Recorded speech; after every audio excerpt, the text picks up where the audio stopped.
Marathi hotspot हो मंडळी हो. हॉटस्पॉट इथंच आहे बर का. तर मग चला चॅनलला सबस्क्राईब करा आणि घंटी नक्की वाजवा. आपल्या सगळ्यांचा मराठी हॉटस्पॉट.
वैष्णवा संगती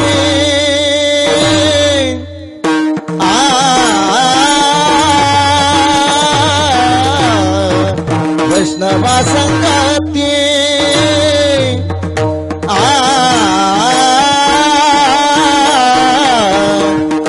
सुखवाते जीवा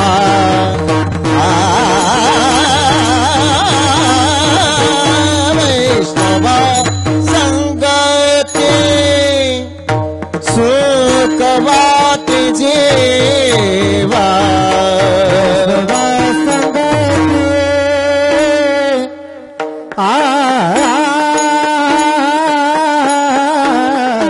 वैष्णवा संगती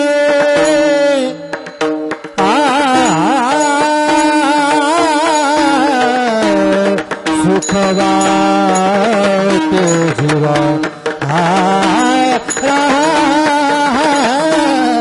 वैष्णवा संगती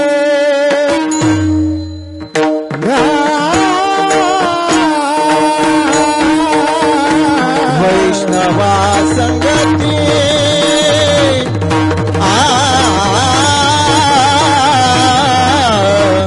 वैष्णवा संगती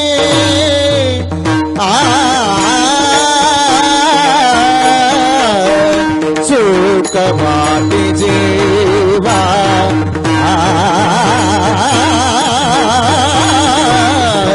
वैष्णवा संगती सुखवाते जीवा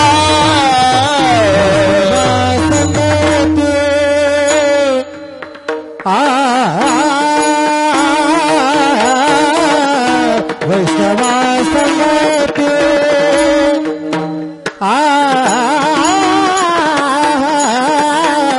सुखवाते जीवा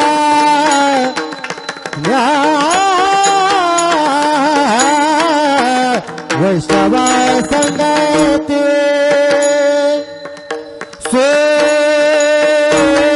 सुखवा मी देवा काही अनेक मी देवा काही अनेक मी देवा काही गाय नाचे बोडे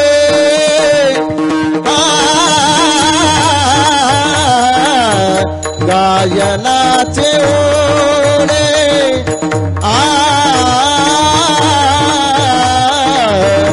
आपुलिया चंदे गायनाचे ओढे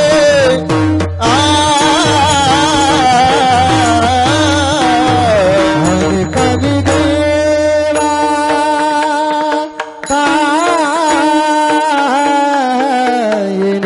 आणि कवि देवा हे आणि कवि देवा आणि कवि देवा देवा हे आणि कवि देवा आणि कवि देवा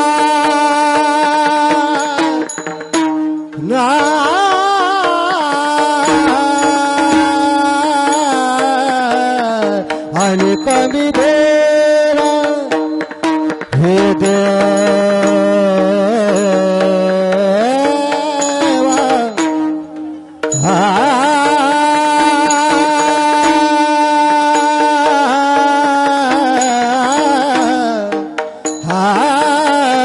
आणि कमी देवा काही ने गायनाचे बुडे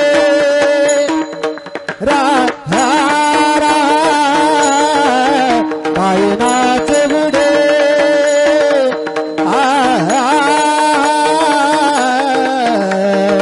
आपुरियाचे हा गायनाचे बुडे गायनाचे बुडे गायनाचे बुडे मनाचे आनंदे आवडीने आवडीने मनाचे आनंदे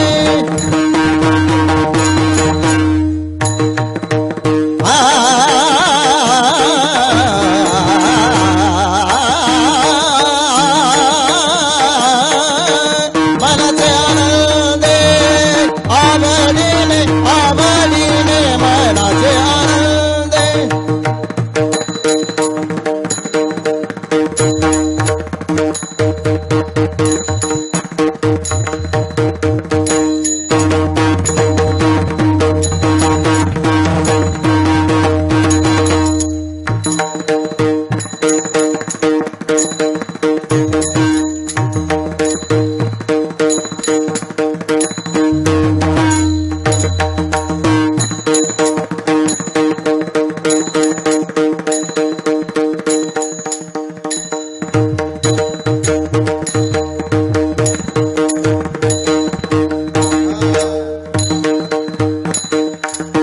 बोला बोला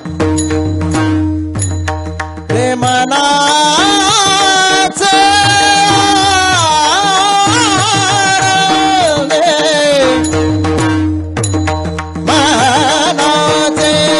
आनंदे आवडीने मनाचे आनंदे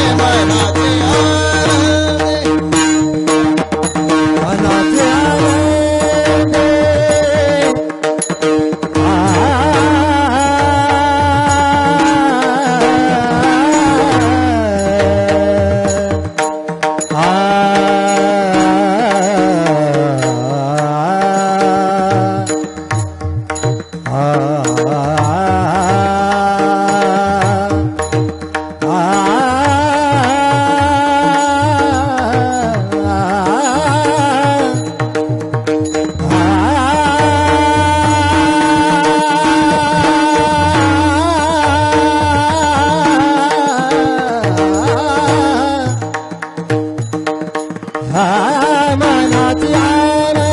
मनाचे आनंदे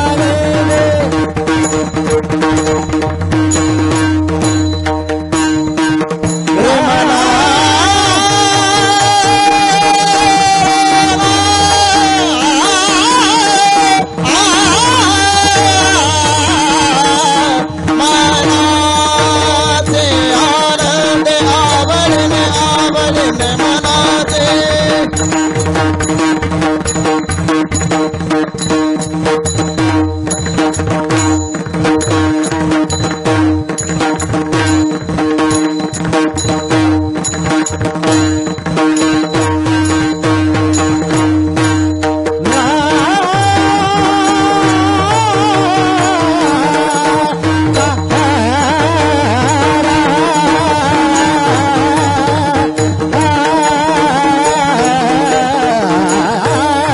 आनंदे गायनाचे गायनाचे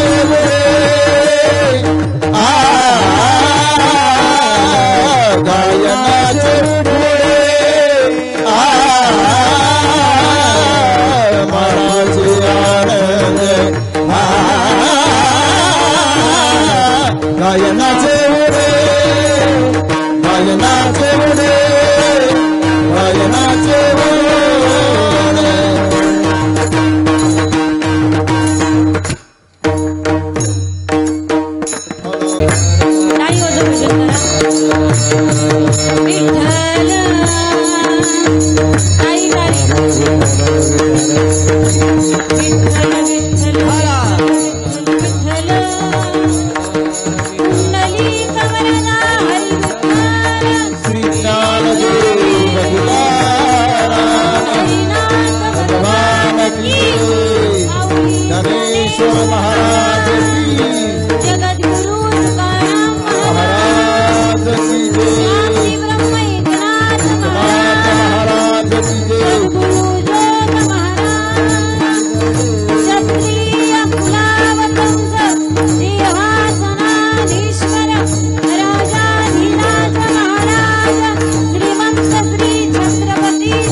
गायनाचे उडे आपुलिया छंदे मनाचे आनंदे आवडीने लाज भय शंका दुराविला मान नकळे साधन या परते गायनाचे उडे आपोलिया छंदे मनाचे आनंदे आवडीने तुका म्हणे आता आपुल्या सायासे आम्हा जगदीसे सांभाळावे गायनाचे उडे आपोलिया छंदे मनाचे आनंदे आवडीने समचरण सरोजम सांद्र नीलांबुदाभ जगननिहित पाणी मंडनम मंडनाना तरुण तुलसी माला कंधरम कंजनेत्र सदय नवलहासं विठ्ठलं चिंतयामि पांडुरंगा करू प्रथम नमन पांडुरंगा करू प्रथम पांडुरंगा करू प्रथम नमन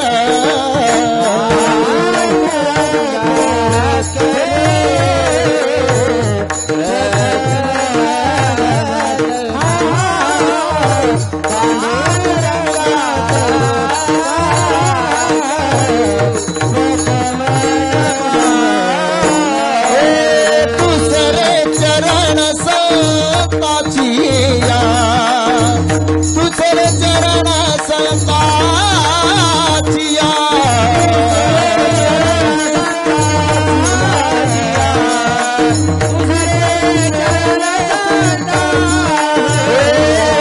दुसरे चरण संताची या दुसरे चरण संताची या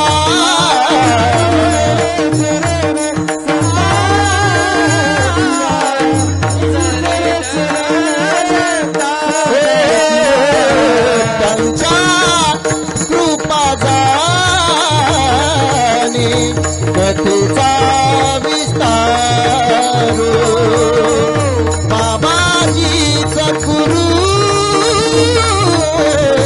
दास तुका आसनस्थं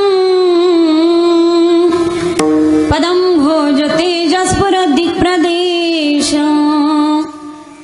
विदीन्द्रादिदेवै सदा स्तूयमानं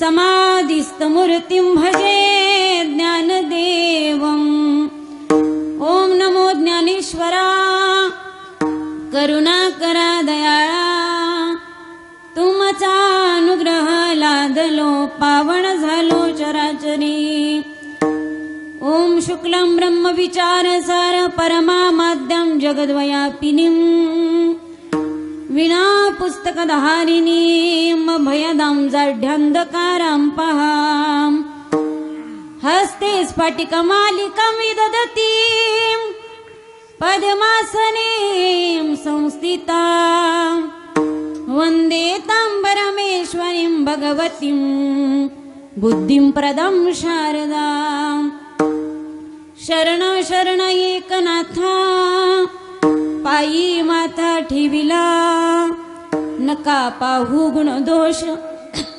झालो दास पायाचा शरण शरण जी हनुमंता तुम्हालो रामदूता काय भक्तीच्या त्या वाटा मज दावाव्या सुभटा जयांची केलिया स्मरण होय सकळ विद्यांचे अधिकरण तेची बंधू श्री चरण श्री गुरूंचे ते नमस्कारोनी आता जय जय श्री राधा रमण जय जय नवला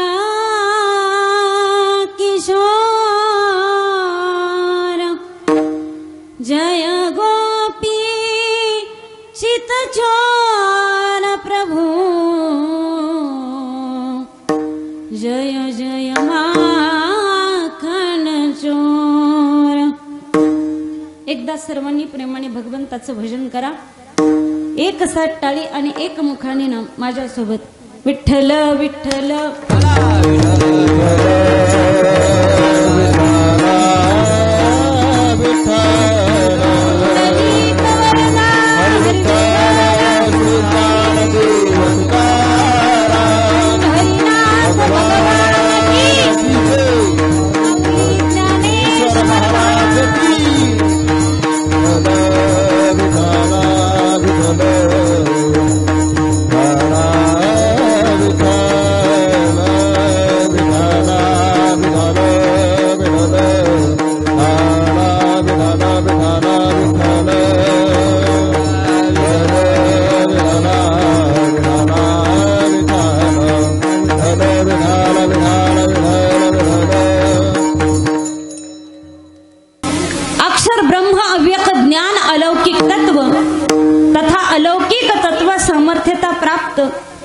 संत वैराग्यस्य भूषण समाधीचे राजे अलंकापूर निवासी माऊली महावैष्णव ज्ञानोबाराय आणि ज्ञानोबारायांनाही प्रिय असणारे साधू महान भगवत भक्त संत सम्राट विश्ववंद्य महाराष्ट्र भूषण देहूचे सुप्रसिद्ध साधू वैराग्याचे मूर्तिमंत पुतळे वारकरी संप्रदायाच्या कलशस्थानी असणारे परमार्थातील सर्वोच्च मानबिंदू पंचम पुरुषार्थ पंचम वेद निर्माते या जगाचा संसार सुखाचा व्हावा यासाठी आपल्या स्वतःच्या संसाराची पूर्ण आहुती देणारे जगवंते जगमान्य हिंदवी स्वराज्याचे संस्थापक छत्रपती शिवरायांचे श्री गुरु किंबहुना राजांनाही उपदेश करणारे राजे आमच्या हातामध्ये माळ असणं हा आमचा परमार्थ आहे. आमच्या हातामध्ये माळ असणं हा आमचा परमार्थ आहे. पण तुमच्या हातामध्ये ढाल आणि समशेर असणं हा तुमचा परमार्थ आहे. असा उपदेश करणारे वैराग्यराग रसिक संत शिरोमणी संत श्रेष्ठ श्री तुकोबारा यांचा चार चरणाचा उत्कृष्ट बहुतेकांच्या परिचयाचा संतपर प्रकरणातील अभंग सेवेकरिता निवडलेला असून अभंगातील प्रतिपाद्य विषय असा आहे की या अभंगाद्वारे संत श्री तुकोबारा भगवान पंढरीश परमात्म्याच्या समोर उभं राहतात.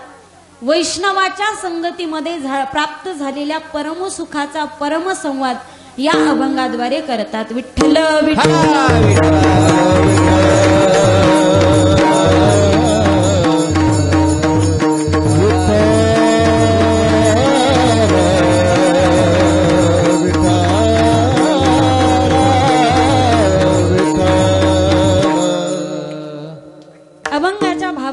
वळण्यापूर्वी अल्पासा परिहार द्यायचा तो असा.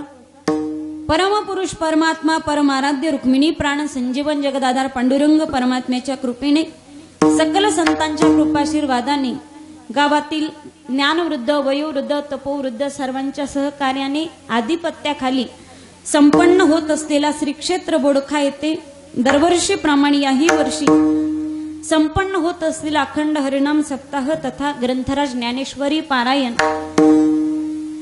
ज्यांच्या मार्गदर्शनाखाली हा कार्यक्रम संपन्न होत आहे असे आपल्या भागाचं वैभव महाराष्ट्रातील एक ख्यातनाम कीर्तनकार तथा मृदंग विशारद हरिभक्ती पारायण आपल्याच परिसरातील मृदंग विशारद पांडुरंगजी महाराज काळे यांच्या मार्गदर्शनाने चालत असलेला अखंड हरिनाम सप्ताह आणि त्यातील 5व्या दिवसाची कीर्तनरूपी सेवा माझ्या वाट्याला आली हे मी माझं परमभाग्य समजेल.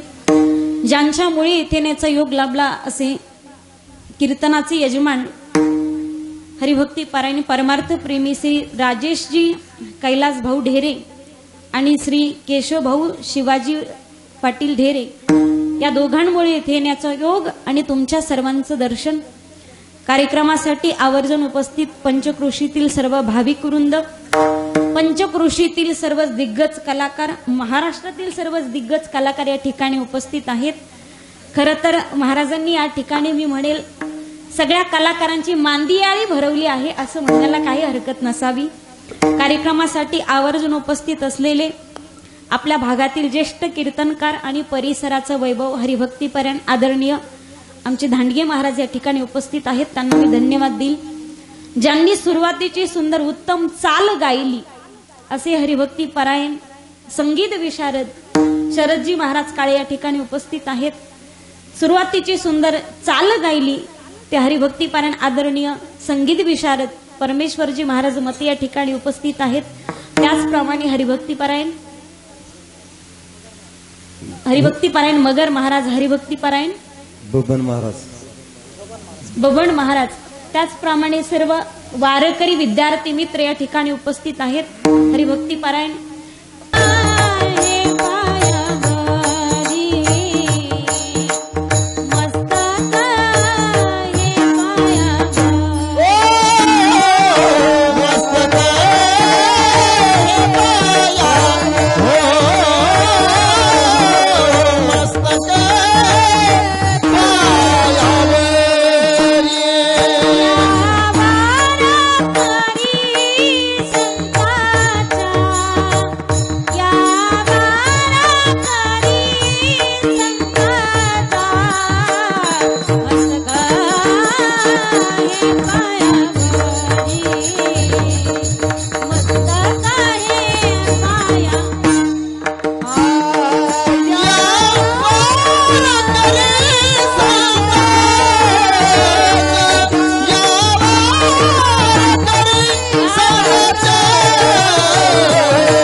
वारकरी संतांच्या सर्व श्रोतृवृंदांच्या चरणी साष्टांग दंडवत आणि सेवेला प्रारंभ. विठ्ठल विठ्ठल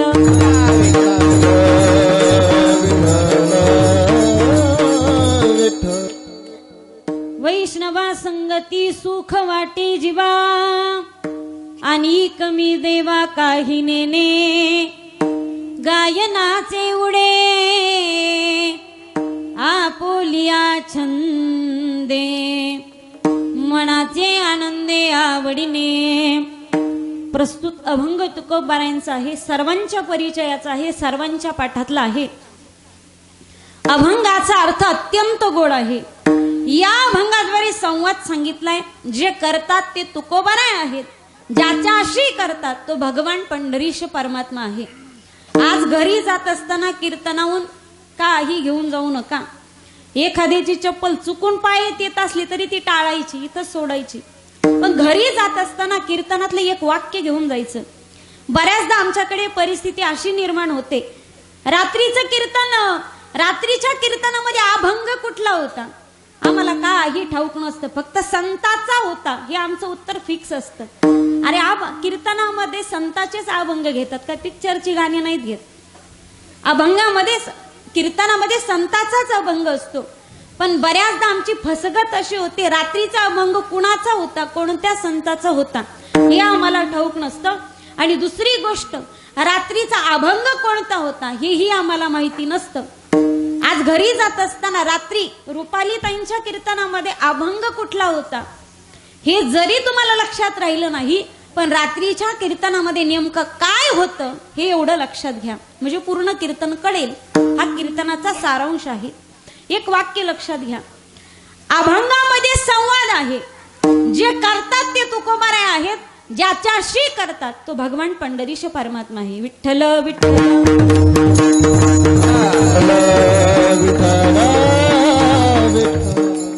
मला सांगायला आनंद वाटेल तुम्हाला, भाग्यवान आहोत की आपला जन्म भारत देशामध्ये झाला. भरतखंडी नरदेह प्राप्ती हे तो परम भाग्याची संपत्ती. माणसाने पुष्कळ पुण्य केलं की त्याचा जन्म हा भारतामध्ये होतो. त्याने पुष्कळचं पाप केलं की त्याचा जन्म अमेरिकेत होतो. म्हणजे भारतामध्ये जन्म घ्यायचा असेल तर पुण्याचा संचय लागतो, पण अमेरिकेत जन्म घ्यायचा असेल तर पुण्य असावंच असं काही नाही. भारत ही पवित्र भूमी आहे. भारताची भूमी ही पवित्र मानली, पुण्यवान मानली. भगवंताने आजपर्यंत जे काही अंशाधिक अवतार घेतलेत ते फक्त भारताच्या भूमीमध्ये घेतलेत. याचा अर्थ असा आहे, भारताची भूमी पवित्र आहे. दुसरी गोष्ट, भारत हा पवित्र स्त्रियांचा देश आहे. भारत हा पतिव्रतांचा देश आहे. भारतामध्ये असणारी प्रत्येक स्त्री ही पतिव्रताच आहे. प्रत्येक असणारा पुरुष हा मर्यादा पुरुषोत्तम आहे. या भारतातील प्रत्येक गाव हे तीर्थक्षेत्र आहे. प्रत्येक नदी हे तीर्थ आहे. भारतामध्ये अशा काही नद्या आहेत की ज्यांचं फक्त नाव घेतलं तरी पुण्य प्रदान होतं. वाचे म्हणता गंगा गंगा, सकळ दोष जाती भंगा. या भारतामधले पर्वत सुद्धा पवित्र सांगितले. या भारतामध्ये असा एक पर्वत आहे, दृष्टी पडता ब्रह्मगिरी त्यासी नाही यमपुरी. भारत समृद्धतेने नटलेला देश आहे, सर्व दृष्टीने पवित्र देश आहे. या भारतामध्ये अनेक राज्य आहेत, अनेक आंतरराज्य आहेत, अनेक केंद्र शासित प्रदेश आहेत. यामध्ये उत्तरांचल आहे, हिमाचल आहे, उत्तर प्रदेश आहे, मध्य प्रदेश आहे, कर्नाटक आहे, बिहार आहे, केरळ आहे. पण महानांनी ज्याचं महानत्व सिद्ध केले आणि महानांनी ज्याला महानत्व बहाल केले ते तुमचं आणि माझं महाराष्ट्र जगाच्या पाठीवर शोधून सापडणार नाही. महाराष्ट्रासारखा देश या विश्वाच्या पाठीवरती शोधून सापडणार नाही. या महाराष्ट्रामध्ये 4 गोष्टी आहेत म्हणून या राष्ट्राला महान म्हटले. पहिली गोष्ट येथे आहेत संत म्हणून हे महान आहे. दुसरी गोष्ट येथे ग्रंथ म्हणून हे महान आहे. तिसरी गोष्ट येथे पंथ म्हणून हे राष्ट्र महान आहे. आणि चौथी गोष्ट येथे भगवंत म्हणून हे राष्ट्र महान आहे. कोणी विचारेल महाराज संत तरी कोणते? येथे ज्ञानोबा तुकोबारायसारखे संत म्हणून हे महान आहे. येथे गाथा ज्ञानेश्वरी सारखे ग्रंथ म्हणून हे राष्ट्र महान आहे. येथे वारकरी संप्रदायासारखा पंथ म्हणून हे राष्ट्र महान आहे. आणि येथे पांडुरंग परमात्म्यासारखा भगवंत म्हणून हे राष्ट्र महान आहे. कोणी आणखी प्रश्न करेल महाराज काय करतात तुमचे संत? संत लिहितात ग्रंथ. काय करतात ग्रंथ? ग्रंथ दाखवतात पंथ. काय करतो पंथ? पंथ भेटवतो भगवंत. काय करतो भगवंत? जन्म मरणाच्या दुःखाचा करतो अंत म्हणून मूळ पाया संत. महाराष्ट्र ही संतांची भूमी म्हटलंय. भारताचे पहिले पंतप्रधान पंडित जवाहरलालजी नेहरू यांनी डिस्कवरी ऑफ द इंडिया नावाचा ग्रंथ लिहिला. त्यामध्ये ते असा उल्लेख करतात की विश्वात जेवढे संत झाले नाही तेवढे एकट्या महाराष्ट्रामध्ये जन्मास आले.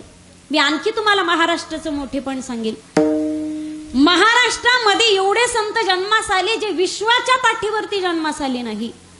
खरं तर हे वाक्य ऐकल्यानंतर कुठल्याही मराठी माणसाची छाती फुगून यावी अभिमानाने, एवढं हे वाक्य आहे. पण त्यानंतरचं ते वाक्य असं लिहितात की एवढे संत महाराष्ट्रामध्ये जन्मास येऊन सुद्धा हयात असताना महाराष्ट्रातील लोकांना ते संत कळाले नाहीत. हे महाराष्ट्राच्या मातीचं दुर्दैव आहे. संत हयात असताना कळाले नाहीत. आज त्यांच्याच पुण्यतिथीचे सोहळे आम्ही साजरे करतो. हेच आपलं दुर्दैव आहे. कोणी म्हणेल एवढं काय महाराष्ट्राचं गोडवे गातात, एवढे काय मराठी माणसाचे गोडवे गातात? मी तर सांगेल की संपूर्ण देशाने, संपूर्ण जगाने महाराष्ट्राला घेरलंय. तुम्ही हेरलंय का नाही मला माहिती नाही, पण आपली दैनंदिन व्यवहार जरा तपासा. तुम्ही ऐकताय ना? लक्ष देऊन ऐका. आजही आपल्या बायका सुरती साड्या घ्यायला ज्या दुकानात जातात ना, तो दुकानदार गुजरातवरून इथे आलाय. मी रोजचा व्यवहार सांगते. आजही आपल्या बायका दागिने घडवायला ज्या दुकानदाराकडे जातात, तो मारवाडी राजस्थानचा इथे आलाय. आजही आपल्या घराची राखण करणारा सिक्युरिटी गार्ड हा हिमाचल प्रदेशचा आहे. दारावरती सकाळी पाव घेऊन येणारा भैया हा यूपीचा आहे. आपण टायर पंक्चर झाल्यावरती ज्याला रात्री जाऊन उठवतो, तो अण्णा सुद्धा केरळचा आहे. आणि मसाला डोसा खायला ज्याच्याकडे आपण सकाळी सकाळी जातो, तो उडुपी सुद्धा कर्नाटकाचा आहे. मुंबईच्या गल्ल्यांमध्ये टोपली घेऊन फिरणारा मच्छीवाला हा बंगालचा आहे. बाहेरचे लोक बाहेरून येऊन आपल्या राज्यामध्ये उद्योग थाटतात, उपजीविका करतात. बरं, ते इथं आल्यानंतर त्यांचं फारच स्वागत आहे असंही नाही. आलेच तर त्यांचा मनसे विरोध आहे. मी नर्म विनोद करत चालते, जे जागे असतील त्यांना कळेल. आलेच तर मनसे विरोध आहे, तरी ते दिलसे येतात. हे फार मोठं कौतुक आहे. बाहेरचे लोक येतात ते फार स्वागत होत आहे असं नाही. त्या लोकांना ही गोष्ट माहिती आहे की मी महाराष्ट्रामध्ये आल्याच्या नंतर माझा उद्योगातून कमवलेले पैसे ते सुरक्षित राहील, मी सुरक्षित राहील, माझी संपत्ती सुरक्षित राहील, माझं कुटुंब सुरक्षित राहील. का? कारण महाराष्ट्रातल्या लोकांना शेजाऱ्या पाजारीशी कसं वागायचंय याचं तत्वज्ञान महाराष्ट्राच्या मातीमध्ये जन्म घेतलेल्या ज्ञानोबा तुकोबारांनी चांगलं दिलंय, याची त्यांना जाणीव आहे. तरी तुम्ही म्हणताल महाराज, मराठी माणसाचे महाराष्ट्राचे गोडवे गायचे बस झालं. आजपर्यंत भारत स्वतंत्र झाल्यापासून 45 पासून यादी तपासा. 1945 पासून ते 2019 पर्यंत पंतप्रधानाच्या यादीमध्ये एकाही मराठी माणसाचं नाव आलंय का? नाही. मग मराठी माणसाचे गोडवे का गातात? त्यांना माझं उत्तर असेल, अरे ज्या राज्याला, ज्या राष्ट्राला देवाने अगोदरच संतप्रधान करून टाकले, त्याचा पंतप्रधान नाही झाला तरी काही हरकत नाही. आफ्रिकेमध्ये जर संत जन्मास यावा असं वाटत असेल, आफ्रिकेमध्ये संतांनी जन्म घ्यावा असं वाटत असेल, तर तेथे 400 वर्ष वाट पाहावी लागते. मी अभ्यासपूर्ण चिंतन तुमच्या समोर ठेवते, फक्त तुम्ही ऐकण्याचा प्रयत्न करा. श्रोत्यांचा कान प्रगल्भ असला की वक्ता पदरामध्ये दान चांगलं टाकत असतो. आज तुमच्या कानाला बरं वाटेल मी असं बोलणार नाही, पण जेणेकरून तुमचं बरं होईल ते देण्याचा मी तुम्हाला प्रयत्न करणार आहे. आफ्रिकेमध्ये संत जर जन्मास यायचा असेल तर 400 वर्ष वाट पाहावी लागते. पण भारताच्या मातीची काय क्रांती असेल, या महाराष्ट्राच्या मातीमध्ये आलेला संत वयाच्या 16व्या वर्षी आणि समाधी घेत असताना 22व्या वर्षी संताची मांदियाळी भरवतो. मेळविली मांदी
मेळविली मांदी वैष्णवाची. बाहेरच्या देशामध्ये जर संत जन्मास आणायचं असेल तर त्यांना शेकडो वर्ष वाट पाहावी लागते. पण भारताच्या मातीतल्या महाराष्ट्र राज्याचं वैभव आहे. मेळविली मांदी वैष्णवाची, येथे संताची मांदियाळी भरवली म्हणून महाराष्ट्राला संतांचा देश म्हटले. महाराष्ट्र हा संतांचा देश आहे. संत हयात असताना त्या संताची किंमत आम्हाला कळाली नाही आणि आज त्याच संताच्या पालखीचे आणि पुण्यतिथीचे आम्ही सोहळे साजरे करतो. विठ्ठल विठ्ठल.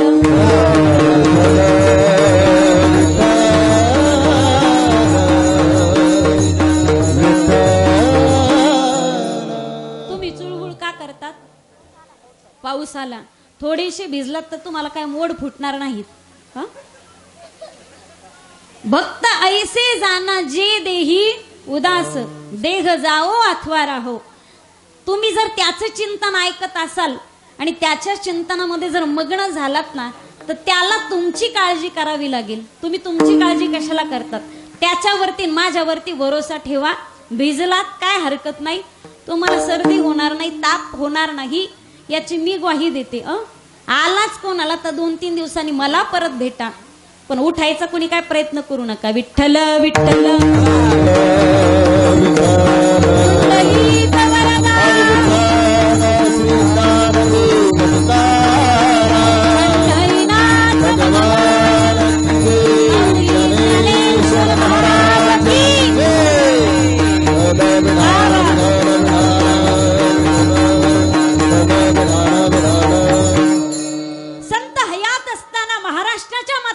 कळाली नाहीत. आज त्यांच्या पुण्यतिथीचे आम्ही सोहळे साजरे करतो. जरा लक्ष देऊन ऐका, म्हणजे चिंतन तुम्हाला कळेल.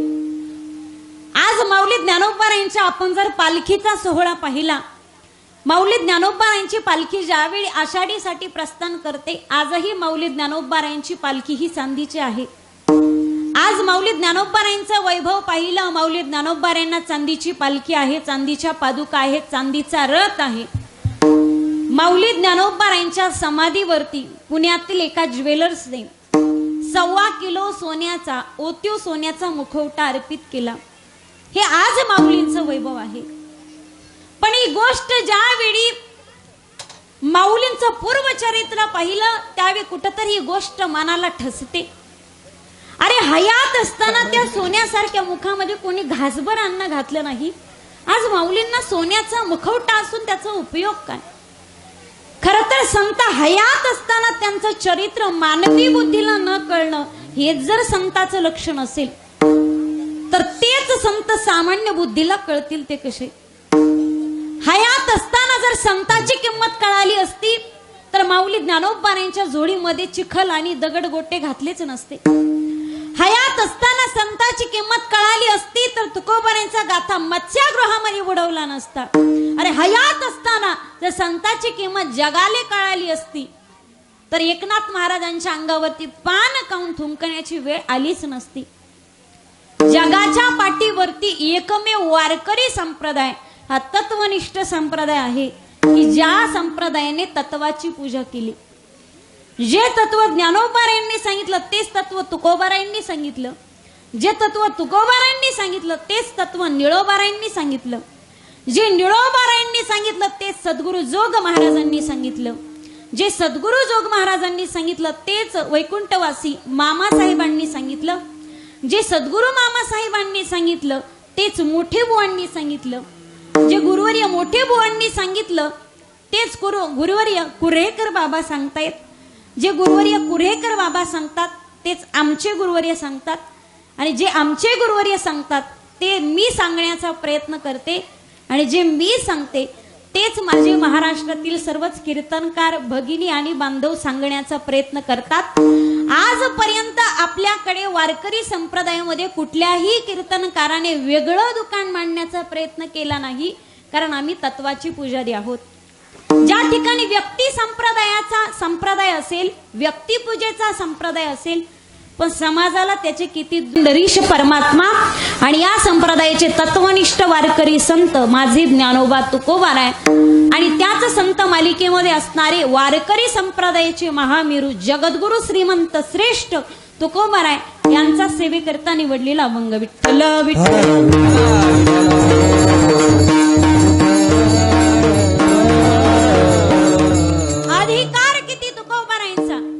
देवाच्या समोर उभं राहावं आणि त्याच्याशी संवाद करावा.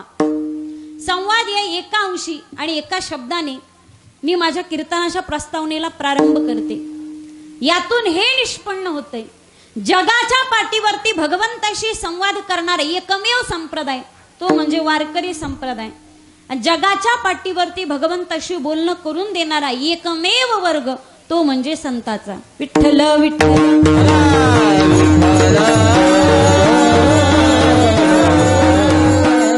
बाकीच्या संप्रदायामध्ये बाकीच्या भक्ती मार्गामध्ये बोलणं नाही देवाशी. देवाशी बोलणं वेगळे आणि एकरूप होणं वेगळे. जे एकरूप करून देते त्याला ज्ञानशास्त्र म्हणा आणि जे भक्ती बोलणं करून देते त्याला भक्तिशास्त्र म्हणा. आमच्या भक्तिशास्त्राची अशी व्याख्या आहे, कारण याला ज्ञानोत्तर भक्ती संप्रदाय म्हणतात. वारकरी संप्रदायाला, आमच्या वारकरी संप्रदायामध्ये असं सांगितलं जातं, वाळवंटामध्ये पांडुरंग परमात्मा आणि नामदेव आहे तासन तास गळ्यामध्ये गळे घालून हातामध्ये हात देऊन तासन तास गप्पा करायचे, म्हणजे संवाद करायचे. यामध्ये संवाद आहे, अभंगामध्ये संवाद आहे. संत ज्यावेळी जगाला काहीतरी देतात अथवा जगाकडून काहीतरी घेतात त्यावेळी त्यांच्या देण्याच्या आणि घेण्याच्या 3 पद्धती सांगितल्यात. लक्ष देऊ नये का? पहिली सांगितली वाद, दुसरी सांगितली विवाद आणि तिसरी सांगितली संवाद. संत जगत कल्याणासाठी वाद करतात. करू आवडीने वाद, तुमच्या सुखाचा संवाद. संत वाद करतात. दुसरा मुद्दा आहे संत विवाद करतात. वादे वादे जायते तत्वबोधाः, जेथे तत्वबोधाची देवाणघेवाण केली जाते त्याला म्हणायचं विवाद. आणि तिसरा मुद्दा असा आहे संवाद. संत संवाद करतात. आम्हीही संवाद करतो, पण आमच्या संवादातून जगत कल्याण नसतं, त्यातून काहीच निष्पन्न होत नाही. संतांनी वाद केलाय, त्यातून जगत कल्याण झाले, होत आहे, होत राहणार. संतांनी विवाद करावा, त्यातून जगत कल्याण झाले, होत आहे, होत राहणार. संतांनी संवाद करावा, त्यातून जगत कल्याण झाले, होत आहे, होत राहणार. पण आमच्या वादातून, आमच्या विवादातून, आमच्या संवादातून काहीच निष्पन्न होत नाही. आपण सर्व जाणकार मंडळी आहात. जे वृद्ध दिसतात ते सगळे श्रीमद भगवद्गीतेचे नक्कीच जाणकार आहात. श्रीमद भगवद्गीतेच्या प्रत्येक अध्यायाच्या शेवटी तुम्हाला एक शब्द काही पाहायला मिळतील. श्री कृष्णार्जुन बोलत चला. श्री कृष्णार्जुन संवाद म्हणतात तिथे. श्री कृष्णार्जुन संवादे म्हटले, तिथे वाद म्हटलं नाही. धर्मक्षेत्राच्या कुरुक्षेत्रावरती अर्जुनासारखा मित्र ज्यावेळी मोहित झालाय त्यावेळी श्रीकृष्ण परमात्म्यासारखा दुसरा मित्र त्याला उपदेश करतोय. अर्जुनाने विचारलं, देवा हे सगळे माझे आप्तलक दिसतात. कोणी माझा भाऊ आहे, कोणी गुरु आहे, कोणी गुरुबंधू आहे, कोणी माझा चुलता दिसतोय, कोणी चुलत भाऊ आहे. जर सगळे माझे दिसतात तर मी माझ्याच लोकांचा शस्त्रपात का करू, मी त्यांना का मारू? ज्यावेळी अर्जुनाला मोह प्राप्त झाला त्यावेळी श्रीकृष्ण परमात्म्यासारखा दुसरा मित्र त्याला उपदेश करण्याचा प्रयत्न करतोय. अर्जुना जातस्य हि ध्रुव मृत्युर ध्रुवम जन्म मृतस्य च तस्माद परिहार्यर्थे नत्वम शोची तुमर्हसी. अर्जुना तू शोक करू नकोस का?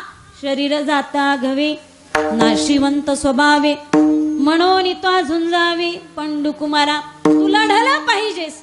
म्हणजे धर्मक्षेत्राच्या कुरुक्षेत्रावरती 2 मित्रांमध्ये संवाद झाला. 2 मित्रांचा संवाद झाला तर गीतेसारख्या धर्मशास्त्राचा जन्म झाला. आजही मित्र मित्र संवाद करत नाहीत असं होत नाही. आजही पहा तुम्ही कृष्ण अर्जुन काय संवाद करत नाहीत का? पण त्या संवादाला काहीच तथ्य नसतं.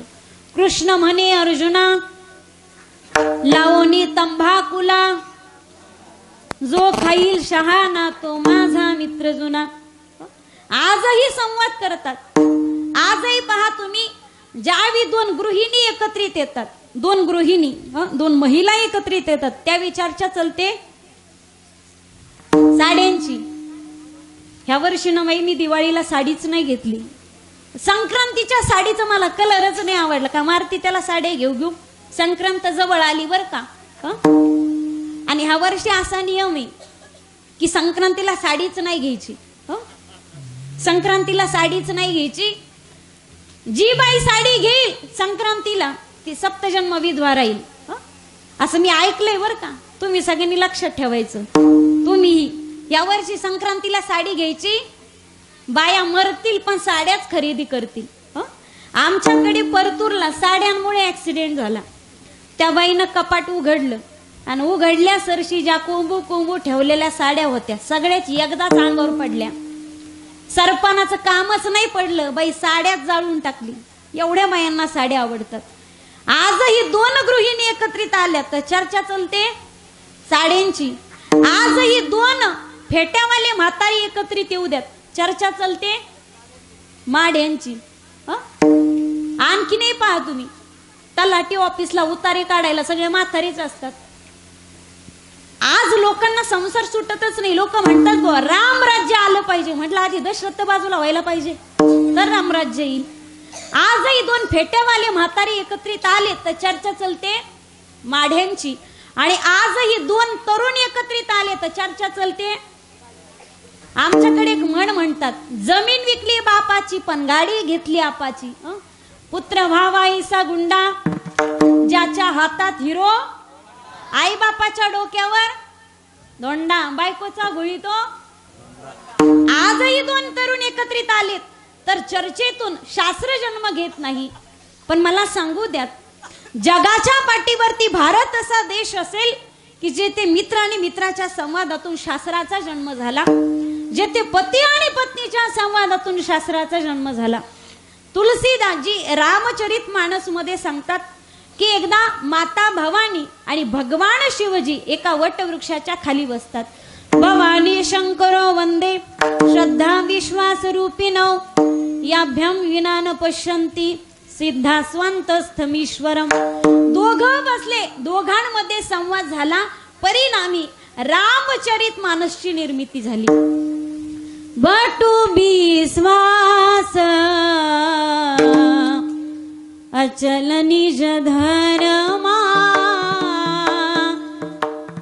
तीरथ राजा समाज सुकर्मा.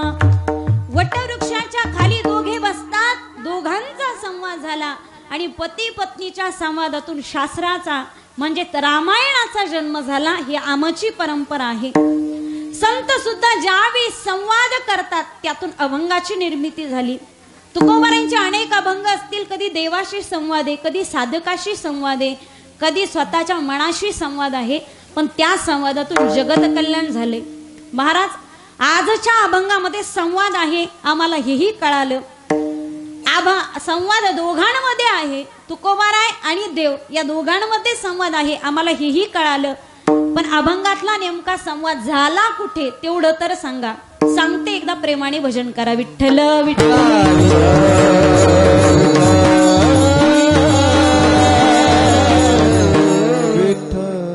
तुकोबाराय पंढरपूरला गेले, पांडुरंग परमात्म्याच्या रावळामध्ये प्रवेश केला, भगवंताच्या चरणावरती मस्तक ठेवलं आणि भगवंताला नमस्कार केला. आपलं मस्तक भगवंताच्या चरणाच्या वेगळं केलं आणि समोर उभ्या असलेल्या पांडुरंग परमात्म्याचं मुख तुकोबाराय निहाळतात आणि त्याच्या स्वरूपाचा आनंद घेतात. माझा महिला वर्गाला प्रश्न आहे.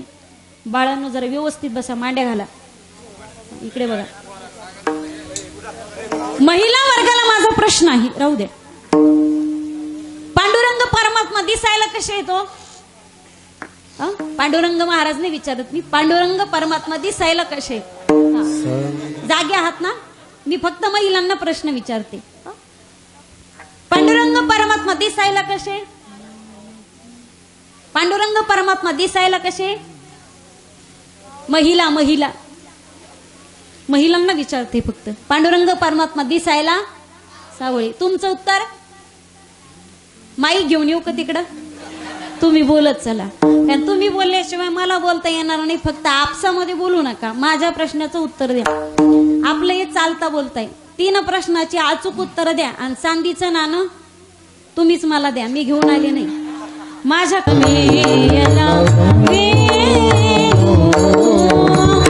समोर उभ्या असलेल्या पांडुरंग परमात्म्याचं रूप निहाळलं, त्याच्या रूपाचा आनंद तुकोबाराय घेतात. समोर उभ्या असलेल्या परमात्म्याचं रूप आपल्या अंतःकरणामध्ये साठवलं. दोघांची नजर झाली. कुणाची? पप्याच्या आईची. संवाद कुणामध्ये करायचा मी सांगते का, हे लक्षात घ्या. दोघांची नजर झाली. कुणाची? तुकोबाराय आणि देव. ज्यावेळी नजर झाली त्यावेळी नजरेतून देवाने तुकोबारायांना सांगितलं की तुकोबाराय जरा बाजूला होतात का, मला आपल्याशी काहीतरी संवाद करायचा आहे. तुकोबाराय बाजूला झाले आणि दर्शनाच्या रांगा चालू होत्या.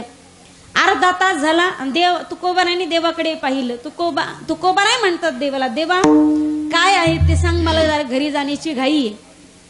पुन्हा पाऊण तास झाला. देवाने फक्त नजरेतून सांगायचं थोडं थांबा. अर्धा तास झाला, पाऊण तास झाला. तुकोबाराय देवाकडे पाहता, देवा सांग ना. देवाने नजरेतून खुणवावा, आणखी थोडं थांबा. तुकोबारायला राग. तुकोबाराय म्हणतात, देवा आम्हाला काय काम धंदे नाहीत का? मी तुला विचारतोय काय सांगायचंय, काय सांगायचं, तुझं आपलं एकच, जरा थांबतात का, जरा थांबतात का? काय आहे काय बोलायचं एकदाच मला सांगून टाक, म्हणजे तूही मोकळा आणि मीही मोकळा. काय आहे सांगून टाक. देवाने गालामध्ये स्मित हास्य केलं. देव तुकोबारायला म्हणतात, तुकोबाराय तुम्हाला माहितीये का, एवढा सगळा कालावधी होत असताना अर्धा पाऊण तास झाला मी तुमच्याकडे पाहतोय आणि गालामध्ये स्मित हास्य करते. याचं कारण तरी तुम्हाला माहितीये का, मी का हसतोय? देवा तुला सांगितलं नाही, एकदा काय सांगायचं ना ते एका वाक्यात सांगून टाक. तुकोबाराय तुमच्याकडे पाहिल्याच्या नंतर मला एवढा आनंद होतो, एवढं सुख वाटते की असं वाटतं फक्त तुमच्याच कडे तासन तास पाहत राहावं. विचार करा, सर्व सुखाची सुखराशी असलेल्या पांडुरंग परमात्म्याला तुकोबारायकडे पाहिल्याच्या नंतर सुख वाटायचं. याचा अर्थ तुकोबारायांचा चेहरा असेल कसा, निदान पाहण्याच्या योग्यतेचा. आम्ही भर कीर्तनामध्ये आमचे तोंड पाडून बसतो, इथं नाही तसं कोणाचं, पण असेलच तर कृपया हसण्याचा प्रयत्न करा. मेमरी कार्ड मध्ये काही असू द्या, पण डिस्प्ले वरती काय असावं हे माणसाने मॅनेज केलं पाहिजे. काही लोक अख्खं मेमरी कार्ड चेहऱ्यावरती घेऊन फिरतात. यांच्याकडे पाहिलं का असं वाटतं आत्महत्या केलेली बरी. आज आमच्या सगळ्या सुखसुविधा उपलब्ध आहेत आमच्याकडे. पहा तुम्ही, घरी दारी सगळं व्यवस्थित आहे. बेडरूम में गए तो बेड सेट, किचन में गए तो कप सेट, हॉल में गए तो टीवी सेट, लेकिन सेट हर वक्त अपसेट, चेहरा जब भी देखो फिक्स रेट. काय गमावलंय आम्ही आज? तुकोबारायांच्याकडे पाहिलं तर तुकोबारायांचा प्रपंच नीटनेटका होता का? तरी सुद्धा तुकोबाराय हसत मुखाने देवाच्या दर्शनासाठी जायचे. त्यावेळी देवाला आश्चर्य वाटते, तुकोबाराय तुमच्या मुख कमलावरती जे तेज आणि सुख झळकते, माझ्याकडे कधी तुम्ही त्या सुखाची अपेक्षा केली नाही, पण तुमच्या चेहऱ्यावरती जे तेज आणि समाधानाची लकीर झळकते, याचं कारण काय? ते सुख तुम्ही कुणाकडे प्राप्त केलं? त्यावेळी तुकोबारायने सांगितलं, देवा माझ्या जीवनामध्ये हा जो आनंद, माझ्या जीवनातलं हे जे सुख मी प्राप्त केले कुणामुळे? उत्तर ऐकायचंय का देवा? उत्तर ऐक देवा. भंगाचं पहिलं वैष्णव संगती सुख वाट जीवा, वैष्णव संगती सुख वाट जीवा, वैष्णव संगती सुख वाट जीवा, वैष्णव संगती सुख वाट जीवा.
आणि कमी देवा काही नेणे,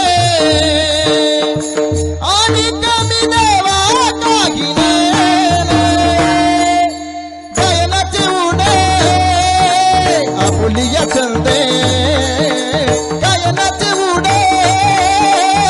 आपुलिया छंदे गायनाची ओढ आपुलिया छंदे गायनाची ओढ आपुलिया छंदे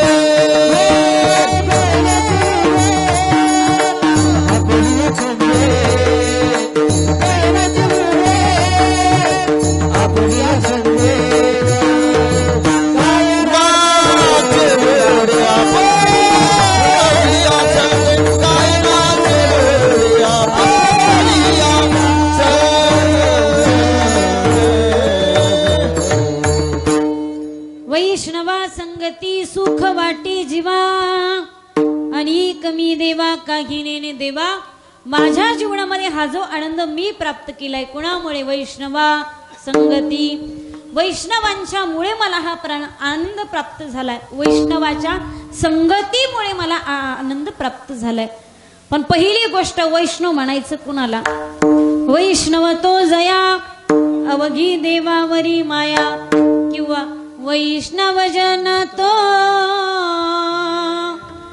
तेने कहिए जे पीडा पराई जाने रे. या अर्थाची माऊली ज्ञानोबारांची कुवी आहे. मला सांगा महिला वर्ग, तुमच्या पायामध्ये जर काटा टोचला तर किती दिवसांनी कळतं? महिला पायात काटा, आता काटा मोडण्याचे दिवस निघून गेले. बाय चान्स एखादे वेळी जर काटा टोचला, चपलेतून घुसला, तर किती महिने कळतं तुम्हाला पायात काटा टोचलाय म्हणून? किती दिवसांनी? बोला काहीतरी. लगेच कळतं. हे सांगतात कोण? ज्यांच्या पायात काटे टोचत नाही. मला तुमचं उत्तर अपेक्षित होतं. पायात काटा टोचला तर त्याच्या वेदना पायापुरत्या न राहता जशा अंतःकरणापर्यंत येऊन पोहोचतात ना, वैष्णव म्हणतात कुणाला? दुसऱ्याला दुःख झालं तर ते दुःख दुसऱ्यापुरतं मर्यादित न राहता दुसऱ्याच्या दुःखाने ज्याचं अंतःकरण वितळतं, पाझरतं, त्याला म्हणायचं वैष्णव. पायी काटा निहटे ती व्यथा जीवी उमटे, तैसा कोडे संकटे पुढीला चेने, याला म्हणतात वैष्णव. विठ्ठल विठ्ठल. जीवनामध्ये साधू बनणं ही गोष्ट सोपी नाही. साधूच्या गप्पा मारणं मात्र सोपं आहे. संत बनणं कठीण आहे. संताच्या गप्पा आणि व्याख्या देणं सोपं आहे. जीवनामध्ये तुम्ही आम्ही साधू नाही बनलात हरकत नाही, संत बनता आलं नाही हरकत नाही, वैष्णव होता आलं नाही हरकत नाही. मला असं वाटतंय वैष्णवाचं, संताचं आणि साधूचं बनण्याचा प्रयत्न करा. आपल्याला त्यांचं तर होता येईल ना. माणूस म्हणून जन्माला आलोत आपण. माणसाने माणसाशी माणसासारखं वागणं हा माणुसकीचा धर्म आपण शेवटपर्यंत जपला पाहिजे. माणूस म्हणतात कुणाला? किसी के काम जो आए उसे इंसान कहते हैं, पराया दर्द अपनाए उसे इंसान कहते हैं. तुम्ही गावातील श्रीमंत गृहस्थ असाल, सावकार असाल, तुम्ही गावचे सरपंच असाल, श्रीमंत असाल, गडगंज श्रीमंती तुमच्या घरी असेल आणि तुमच्या गावातला एखादा अल्पभूधारक शेतकरी तुमच्याकडे येत असेल आणि विनवणी करत असेल, सावकार, सरपंच, अहो तुम्ही श्रीमंत, आमच्या गरीबाचे मायबाप आहोत, अहो तुम्ही आहात म्हणून आमच्यासारखे गरीब लोक जगतात. सावकार, माझी एक विनंती आहे हो तुम्हाला. आयुष्यात मी कुणापुढे कधी पदर पसरला नाही, पण माझ्या ताईचं लग्न जमलंय हो. 8 दिवसावरती माझ्या ताईचं लग्न आलंय. अहो समोरची पार्टी हुंडा मागते, हुंडा दिला नाही ना तर लग्न मोडेल, लग्न मोडलं ना तर माझी ताई जीवाचं बरं वाईट करेल, आणि माझ्या ताईने जर जीवाचं बरं वाईट केलं ना तर देवाची शपथ घेऊन सांगतो सावकार, उद्याचा सूर्य तुम्हाला दिसणार नाही आणि मी या गावाला दिसणार नाही. विनंती आहे हो माझी, ताईच्या लग्नासाठी मला फक्त 10,000 रुपयाची मदत करा. 1 वर्षाच्या आत मी तुमचा रुपया फेडल्याशिवाय राहणार नाही सावकार. जर तुम्ही मला 10,000 रुपयाची मदत करत असाल ना तर देवाची झाली माझी ताई मरताना देवाचं नाव घेणार नाही, तुमचं नाव घेतल्याशिवाय माझी ताई मरणार नाही. सावकार विनंती करते हो, फक्त मला 10,000 रुपयाची मदत करा. एखादा गरीब शेतकरी जर विनंती करत असेल ना तर त्या सावकाराने त्याला 10,000 रुपयाची मदत केली पाहिजे. सावकार माझ्याकडे अर्धा एकर जमीन आहे हो, पण ती जमीन गहाण ठेवावी विकावी तर पोरांच्या भवितव्याचा प्रश्न निर्माण होतो. तुम्ही मला फक्त 10,000 रुपयाची मदत करा. त्या विनंतीला जर तो सावकार म्हणत असेल ना रामभाऊ तुझी पोरगी काय माझी पोरगी काय 10 काय 25 घेऊन जा आणि 1 रुपया परत करायचं नाव घेऊ नकोस, असं जर व्यक्ती तो म्हणत असेल ना तरच त्याला माणूस म्हणून जगण्याचा मरण्याचा अधिकार असेल. तो सावकार जर त्या गरीब शेतकऱ्याला छळवत असेल ना रामभाऊ, हल्ली आपला कुणावर विश्वास राहिला नाही गड्या. एक काम कर, तुझा अर्धा एकर जमिनीचा तुकडा माझ्याकडे गहाण ठेव, तुला 10 काय 20,000ची मी मदत करतो. असं जर तो श्रीमंत सावकार गरीबाला छळवत असेल ना, मी या व्यासपीठाची माफी मागून सांगते, मी स्वतः त्या व्यक्तीला माणूस म्हणणार नाही, ते रक्त माझ्या महाराष्ट्रातलं समजणार नाही. अरे माणूस म्हणून जन्माला आलात ना, अरे मरताना जर माणूस म्हणून मारायचं असेल ना तर मरेपर्यंत शेवटपर्यंत चांगलं कर्म करायचंय, तर तुम्हाला मरताना माणूस म्हणून मरण्याचा अधिकार असेल. नाही होता येत आपल्याला वैष्णव, नाही होता येणार आपल्याला साधू, नाही होता येणार आपल्याला संत, निदान माणूस बनणं हे सोपं असतं, म्हणून माणूस बनण्याचा प्रयत्न करा. पण माझ्या जीवनामध्ये हे जे सुख मी प्राप्त केले कुणामुळे? वैष्णवा संगती. या बाबतीत शास्त्राने 3 वर्गाचं चिंतन केले. पहिली सांगितली कुसंगती, दुसरी सांगितली विसंगती आणि तिसरी सांगितली सतसंगती. कुसंग डेकणाच्या संगे हिरा जो भंगला, कुसंगे नाडला. कुसंग इतका वाईट आहे, मौल्यवान असणारा हिरा संगत चुकली, कुसंगतीमध्ये ढेकणाच्या संगतीला लागला तर स्वतःचं अस्तित्व गमावून बसतो.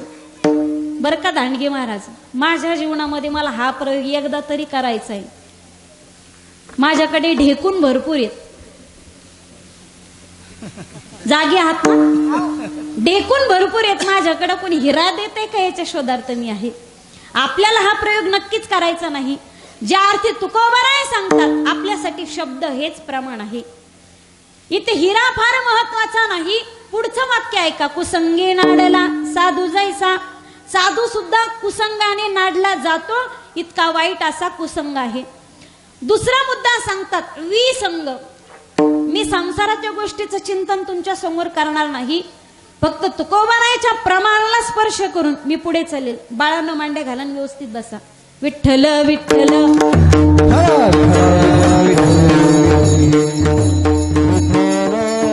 विसंगाचं उदाहरण आहे का कान देऊन? तुकोबाराय सांगतात की कर्नाटकातली पोरगी आणि महाराष्ट्रातलं पोरग दोघांचं जमू नये पण जमलं, होऊ नये पण झालं. काय लग्न झालं इथपर्यंत गोष्ट ठीक आहे, पण लग्नाच्या नंतर विसंगती अशी झाली, तिला मराठी येईना आणि याला कर्नाटकी समजना. तुकोबाराय सांगतात कानडीने केला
एकाचे उत्तर एकाने तिने पाचारिले इलबा इलबा इलबा ऐकताय का म्हणून इरू पड्यान झाली आता तैसे मज नको करू कमळापती देया संगती सज्जनाची. आणि तिसरा मुद्दा सांगतात सतसंगती. पहिली कुसंगती, दुसरी विसंगती आणि तिसरी सांगतात सतसंगती. सतसंगेन परम प्राप्य दुस्तरम तरती चिरात तस्माद अति प्रयत्नेन सत्संगम सततम कुरुहु. सज्जन से सज्जन मिले तो होवे दो दो बात और गधे से गधा मिले तो खावे दो दो लात. सज्जन से सज्जन मिले तो चंदन में कर्पूर और गधे से गधा मिले तो भांग में धत्तूर. इतका वाईट विसंग आहे, इतका वाईट कुसंग आहे, पण सतसंग सांगतात. बैसता संताचे संगती, बैसता संताचे संगती,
अगदी मला पाहिजे तसे सर्व वारकरी व्यक्तिमत्व आणि मला पाहिजे तसे सगळेच कलाकार या ठिकाणी उपस्थित आहेत.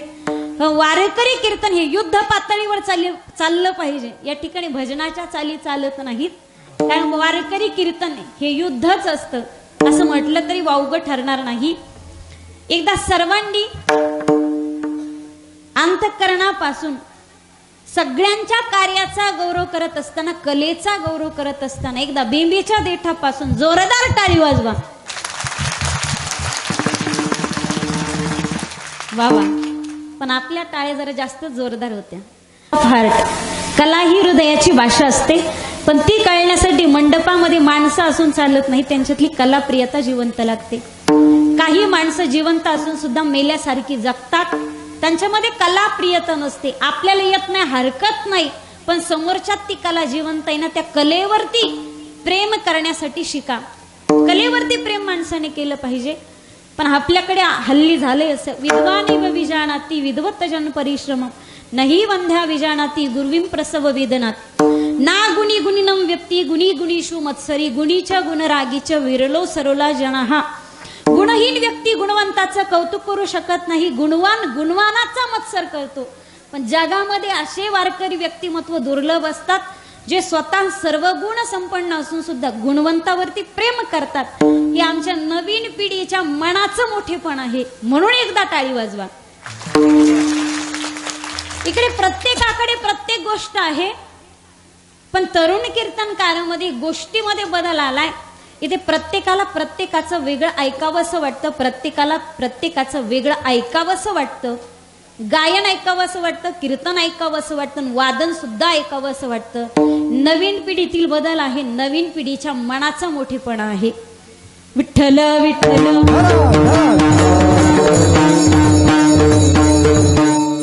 वैष्णवा संगती सुख वाटी जीवा आणि कमी देवा काही नेणे बरं तो बरा. हा आनंद तुम्ही तुमच्याच कडे ठेवला की जगाला दिला, तो आम्ही आनंद जगाला दिला. त्याच्या देण्याच्या पद्धती मी सरळ सरळ सांगते. आपल्याकडे वेळ कमी आहे. गायनाचे उडे आपोलिया छंदे मनाचे आनंदे आवडीने. आम्ही गाऊ लागलोत, नाचू लागलोत, उड्या मारू लागलोत. आपोलिया छंदे मनाचे आनंदे आवडीने. मनाला वाटते आम्ही तसं करतो. गायन ही एक प्रकारची भक्ती सांगितली. माणसाने गायलं पाहिजे, पण भगवंतासाठी गायलं पाहिजे. आजपर्यंत अनेकांनी गायले, पण तेच अमर झालेत ज्यांनी भगवंतासाठी गायले. हे आँखों जो शाम का दर्शन किया करे, हे शीश जो प्रभु चरण में वंदन किया करे.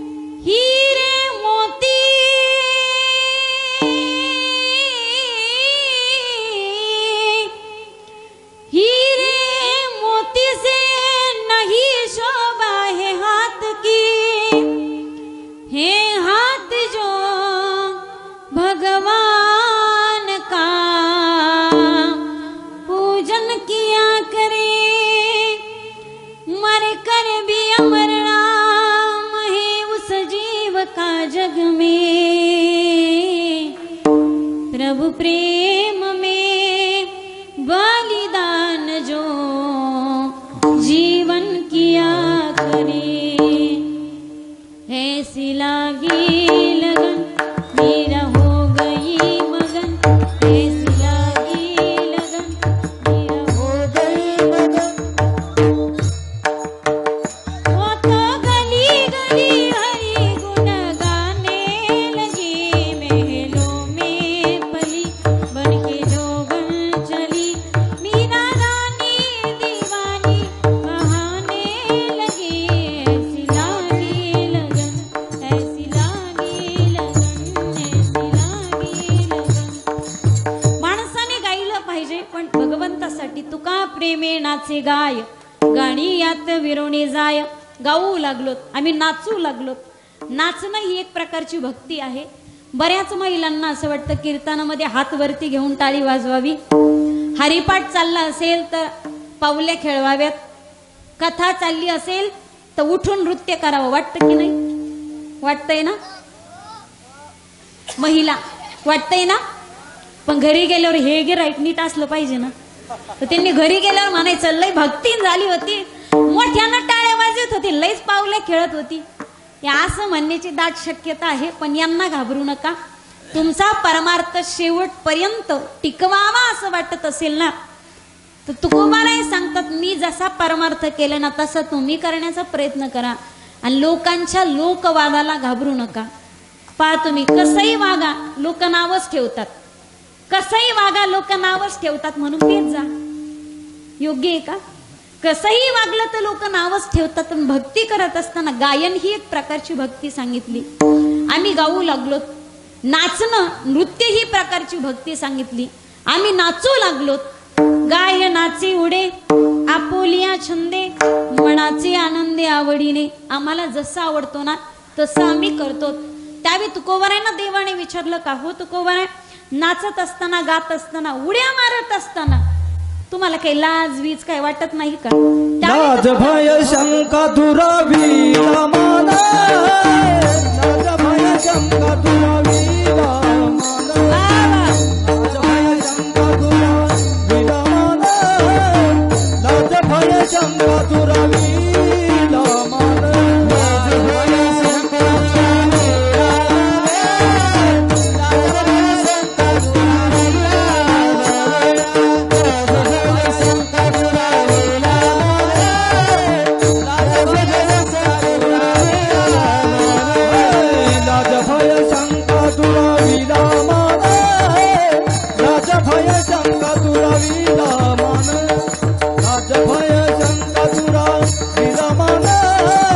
लाज भय शंका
परिप्राप्तीच्या पैलतिरी विपाईला निघे, मनुष्याणाम सहस्रेषु कश्चित देतती सिद्धये यततामपि सिद्धाना कश्चिन माम व्यक्ती तत्वतः.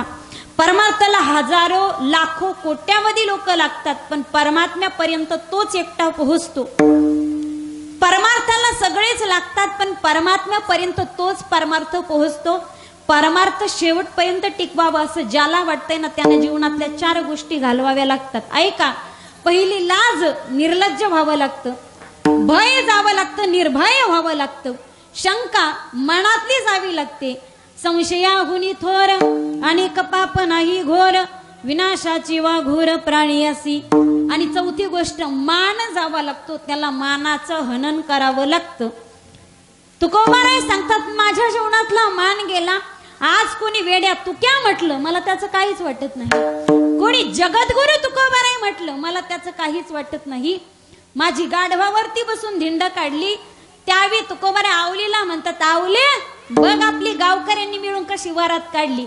आवलीच्या तळपायाची आग मस्तला केला गेली. आवली म्हणते, बुवा वरात काय गाढवावर असते का? वरात कशावर असते? तुम्ही सारे मारुती आहेत का? हा मग बोलत चला. वरात कशावरती असते?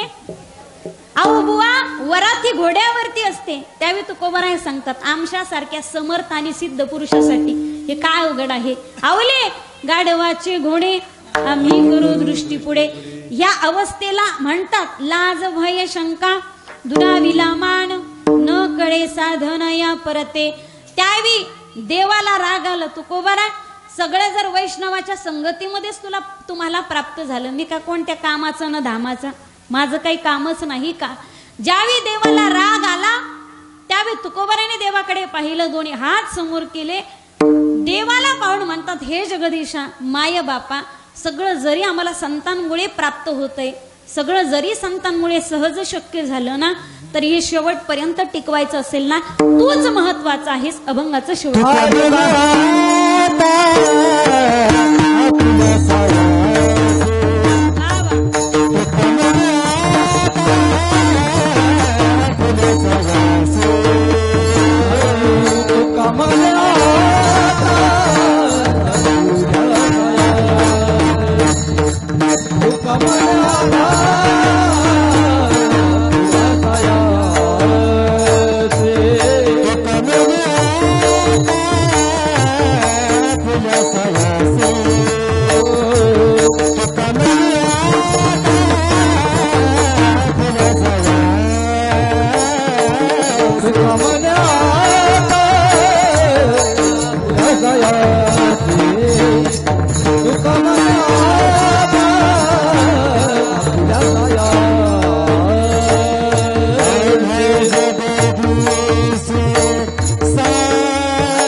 जगदीशे गायनाचे फुले आपुल्या चंदे गायनाचे फुले आपुल्या चंदे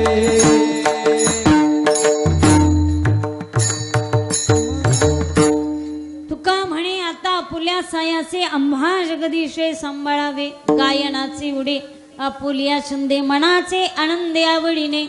चौथ्या चरणामध्ये तुकोबरा म्हणतात की देवा सगळं जरी वैष्णवामुळे प्राप्त झालं पण हे शेवटपर्यंत टिकवायचंय तो महत्वाचा आहेस. 3 चरणासाठी योग लावून घ्या आणि शेवटच्या शरणासाठी क्षेम लावून घ्या. जीवनामध्ये योग होणं सोपं असतं पण त्याचा क्षेम होणं कठीण असतं. आणखी सोपं सांगते मी, आता याच्या पलीकडे माझ्याकडे सोपं नाही. मिळवणं सोपं असतं पण टिकवणं कठीण असतं. टिकवायचं असेल पांडुरंगा तूच महत्वाचा आहेस. थोडासा चालतं चालतं दृष्टांत देऊन जाते. मिळवणं सोपं असतं पण टिकवणं कठीण असतं. लक्षात घ्या, एका बाईला लाखाची लॉटरी लागली, 1 लाखाची लॉटरी लागली. त्या बाईचं वय 60-65 वर्षाची असेल ती. त्या बाईला लॉटरी लागली. लॉटरीवाल्याने विचार केला 1 लाख रुपयाची लॉटरी म्हातारीला सांगावं तर डायरेक्ट तिला अटॅक यायची शक्यता आहे, म्हातारी गचकण्याची शक्यता आहे. मग त्या लॉटरीवाल्याने एका कीर्तनकाराला बोलवलं आणि महाराजांना सांगितलं का महाराज त्या बाईला 1 लाखाची लॉटरी ही गोष्ट सांगायची पण तिला पचली पाहिजे, म्हातारी मरता कामा नाही. महाराज गेले आणि सांगितलं आजीबाई जर तुम्हाला लाखाची लॉटरी लागली तर तुम्ही काय करताल.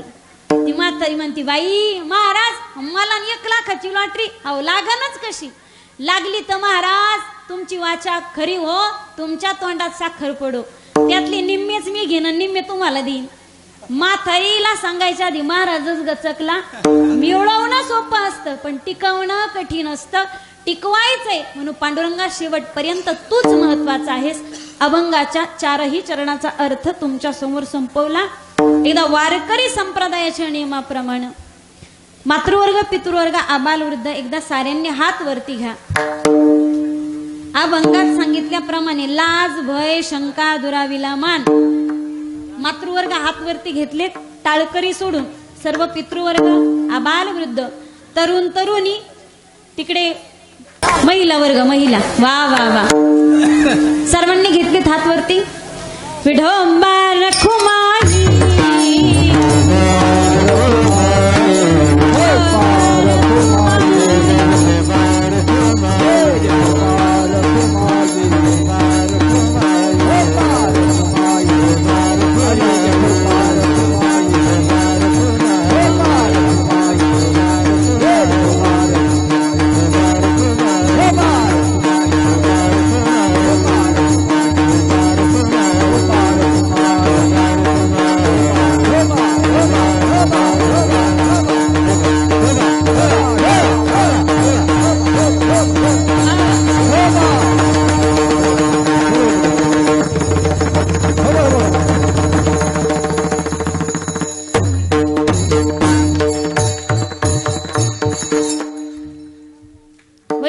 करून गेला असेल तो माझा मला परत करा. मी त्यात बदल करण्याचा नक्कीच प्रयत्न करेल. या उलट काही घेण्यासारखं वाटलं असेल त्यानुसार नक्कीच बदलण्याचा प्रयत्न करा. कीर्तनासाठी आलेल्या सर्व तरुण तरुणीला माझी विनंती असेल, माझ्या भगिनींना विनंती असेल, तुम्ही फॅशन पासून सावध राहा. तरुणांना विनंती असेल तुम्ही व्यसनापासून सावध राहा. आणि कीर्तनासाठी अगदी आबालांपासून वृद्धांपर्यंत सर्वच जण या ठिकाणी उपस्थित होते म्हणून जरा आपणच आपल्यासाठी एक जोरदार टाळी वाजवा. नाही तर कीर्तनासाठी आणि तरुण धरून आणले तरी इथपर्यंत येत नाही. ते खरी कीर्तनाची गरज आपल्याला आहे. खरं तर सप्ताहाचा मंडप ही गावची कळा दाखवत असतो.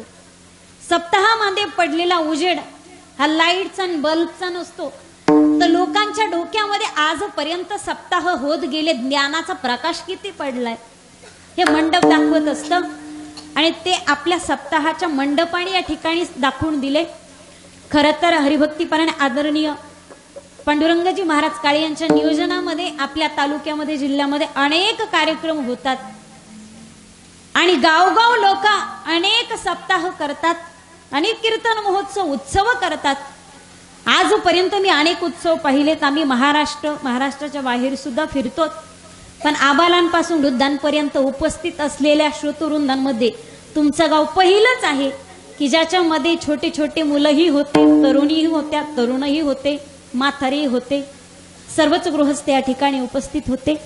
विनंती असेल माझी आपल्याला, तरुणींना ही विनंती करेल त्यांनी फॅशन पासून सावध राहायचे. तरुणांना विनंती आहे त्यांनी व्यसनापासून सावध राहायचे. साऱ्यांना विनंती आहे जरा मोबाईल पासून सावध राहा. सगळं व्यवस्थित चालेल आपलं. सगळ्यांना विनंती आहे माझी, आपण आषाढी पंढरपूरची यात्रा कराच असं मी म्हणणार नाही, पण घरात असणाऱ्या मायबापांना नक्कीच सांभाळा हे मात्र मी सांगेल. आज आमच्या मुलांना व्हॉट्सअपवरती चॅटिंग करायला 500 हजारो किलोमीटरवरच्या मित्रांसोबत बोलण्यासाठी वेळ आहे. पण आज आमच्या मुलाकडे आपल्या आईकडे बोलण्यासाठी वेळ नाही. आईने जर एखादा प्रश्न विचारला तर तो म्हणतो गप बस ग, तुला काहीच कळत नाही. राजा लहान होतास तू, एक 10-5 वर्षाचा होतास, तू शी करून आलास. माय मसाला वाटत होती. त्याने सांगितलं आई माझी शी झाली ग. आईचे हात मसाल्याने भरलेले होते, तिखट वाटलेलं होतं. त्यावेळी आईने सांगितलं वंस सासूबाई बाळाची कंबर जरा धुतात का, माझे हात मसाल्याने भरलेत. तिचे हात भरलेले असताना तिनं सासूबाईला सांगितलं, ननंदेला सांगितलं.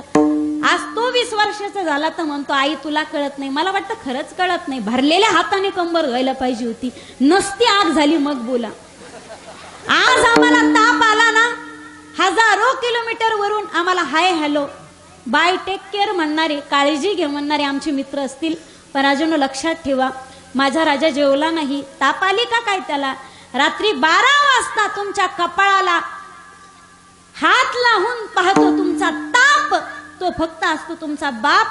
रात्री 12 वाजता माझा राजा जेवला नाही ना, तापाची गोळी, ग्लासभर दूध आणि पार्ले बिस्किटचा पुडा आणून द्यायला जी विसरत नाही ना, फक्त तिला माय म्हणतात.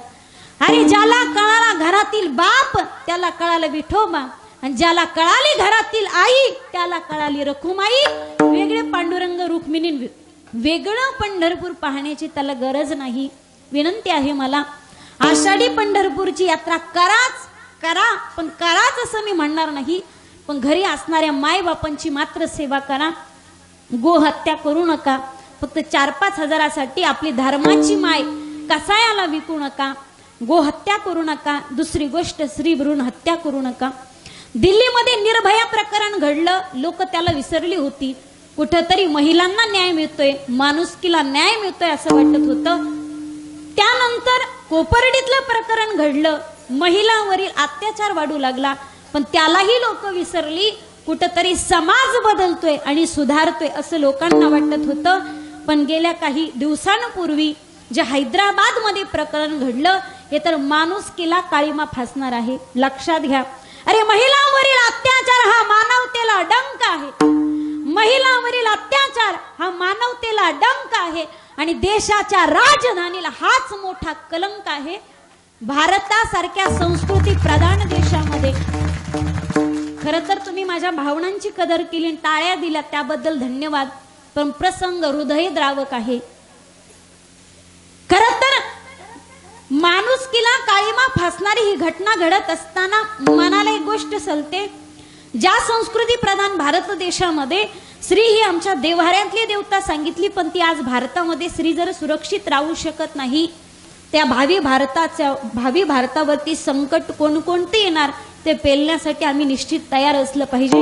विनंती असेल प्रत्येक बहिणीने, आता भाऊबीज झाली पण पुढे श्रावण महिन्यामध्ये रक्षाबंधन येईल आणि प्रत्येक दिवाळीच्या नंतर भाऊबीज येईल. प्रत्येक बहिणीला माझी विनंती आहे, ओवाळणी मागायची असेल ना तर भावाला एकच ओवाळणी मागा. दादा द्यायचंच असेल ना तर एकच दे. घरामध्ये जशी तू माझी इज्जत करतोस, माझा जसा आदर करतोस ना, घराच्या बाहेर निघत असताना प्रत्येक दिसणारी मुलगी ही तुझी बहीणच असली पाहिजे आणि दिसणारी प्रत्येक स्त्री ही तुझी मायच असली पाहिजे. लक्षात घ्या दादांनो. दुसऱ्याच्या 18 वर्षाच्या काचाच्या इमारतीला दगड मारण्याच्या अगोदर विचार करा. काचाची 18 वर्षाची इमारत तुमच्या सुद्धा घरी आहे. तुमच्या इमारतीला जर कोणी तडा दिला तर काय अवस्था होईल तुमची. आज महिलांवरती अत्याचार होतोय, बलात्कार होतोय. याला महिलांचे आणि मुलींचे कपडे जबाबदार नाहीत. लोक कपड्यांना दोष देतात. दुसरी गोष्ट, तिचं वय जबाबदार नाही, लोक वयाला दोष देतात. तिसरी गोष्ट, तिची जात जबाबदार नाही, लोक जातीला दोष देतात. विचार करा, त्या पोरीने पंजाबी ड्रेस घालू द्यात तरी सुद्धा तिच्यावरती अत्याचार होतो. तिनं साडी घालू द्यात तरी सुद्धा तिच्यावरती अत्याचार होतो. तिनं नऊवारी परिधान करू द्यात तरी सुद्धा तिच्यावरती अत्याचार होतो. तिनं वेस्टर्न पॅटर्न परिधान करू द्यात तरी सुद्धा तिच्यावरती अत्याचार होतो. दोष तिच्या वस्त्राचा नाही, दोष तिच्या वयाचा नाही. ती 5 वर्षाची असू द्या तिचा विनयभंग होतो. ती 25 वर्षाची असू द्यात तिचा विनयभंग होतो. ती 50 वर्षाची असू द्यात तिचा विनयभंग होतो. दोष तिच्या वयाचा नाही, दोष तिच्या जातीचा नाही. ती मुस्लिम असली तरी विनयभंग होतो. ती मराठा हिंदू असली तरी विनयभंग होतो. ती ख्रिश्चन असली तरी सुद्धा विनयभंग होतो. दोष आज महिलांच्या जातीचा नाही, वयाचा नाही, वस्त्राचा नाही.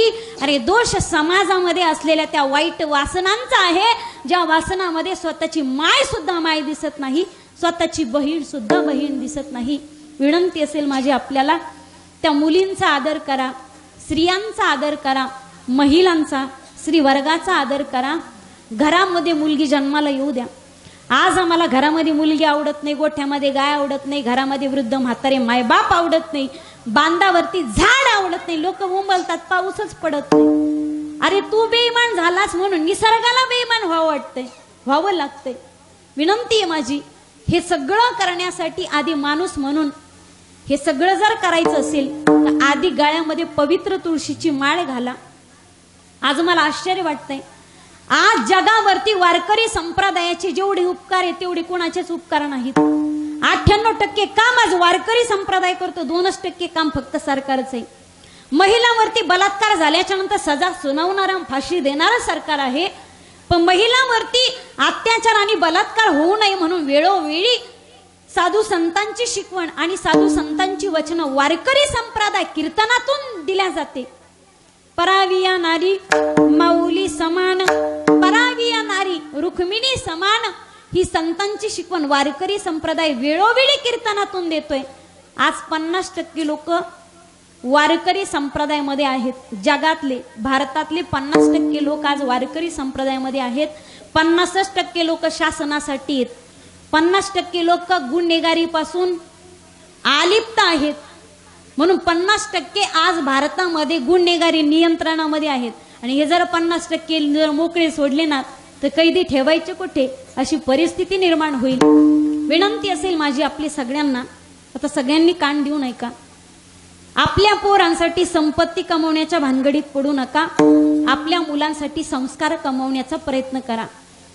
जर संपत्ती कमवण्याच्या भानगडीत पडताल, संस्कार देणारच नाहीत.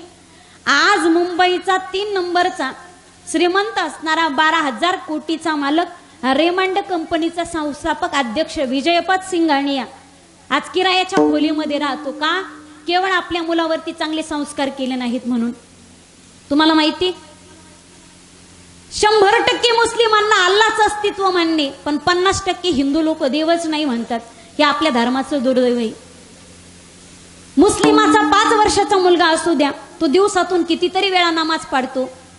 आपलं पोरग एखादा मुस्लिम बाप पहा तुम्ही, त्याच्या मुलाला हाताला धरतो, मस्जिदला घेऊन जातो. याला आपला खुदा म्हणतात, याला आपला अल्लाह म्हणतात. एखादा हिंदू मला प्रामाणिक आणि इमानदार बाप दाखवाच तुम्ही, आपल्या पोराच्या बोटाला धरतो, मारुतीच्या देवळात घेऊन जातो, याचा नमस्कार कर, याला आपला देव म्हणतात. नाही महाराज, 5 वर्षाचा मुस्लिम मुलगा 1 दिवसाचा कोयना रोजा पकडतो. आमचा 80 वर्षाचा म्हातारा एकादशीला 1.5 भाकर खातो. ही आमच्या धर्माची शोकांतिका आहे. आज आम्हाला मंदिर माहित नाहीत, आमचा धर्म आम्हाला कळत नाही. तुम्हाला माहिती, त्याच्यानंतर सगळ्यालाच आनंद होतो असं नाही. काही लोक पॉम्पलेट वरती चर्चा करतात, 8 दिवस झोपू देत नाही. ते या दुर्योधनाच्या अवलादी आपल्याच देशामध्ये जन्मास येतात. दुर्योधन गेला पण त्याची पिलावळ सोडून गेला. तुम्हाला माहितीये, अरे ज्या हिंदू धर्मासाठी, ज्या भागवत संप्रदायासाठी, ज्या वारकरी संप्रदायासाठी ही भगवी पताका दिसते, प्रत्येक महिलांच्या डोक्यावरती पदर दिसतोय, कपाळाला कुंकू दिसतंय, मंदिरावरती कळस दिसतोय, अंगणामध्ये तुळस दिसते, आणि सगळ्या महाराज लोकांच्या अंगावरती हा पांढरा पोशाख दिसतोय, ही धोतर दिसतात ना, ही देण आणि याचे संरक्षक फक्त छत्रपती शिवराय आहेत. ज्या हिंदू धर्मासाठी शिवरायांनी धर्मवीर संभाजी राजांनी आपल्या देहाचं बलिदान केलं आणि त्याच राष्ट्रामध्ये त्याच वंशामध्ये जन्म घेतलेली आपण माणसं आहोत. शिवरायांची ओळख फक्त एका शब्दामध्ये देऊन जाईल, एका वाक्यामध्ये देऊन जाईल.